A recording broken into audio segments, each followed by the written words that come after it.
Hey guys, in this video, I'll show you how to upgrade your Bolt.new subscription. All right, so let's begin with the video. Firstly, open Bolt.new and sign in if you haven't already. On the left-hand side of the screen, locate the sidebar and navigate down to where it says My Subscription. Click on that option to be directed to the pricing page. Here, you can choose between monthly or yearly subscription plans. The yearly plan offers cheaper rates per month but requires upfront payment for a year. Monthly options are also available for flexibility. The Pro version is their most basic plan and provides access to 10 million tokens for $20 per month.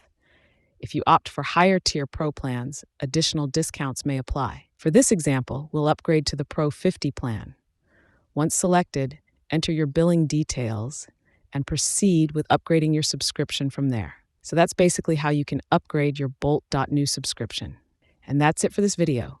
If you find this helpful, consider subscribing and giving this a big thumbs up. Thanks.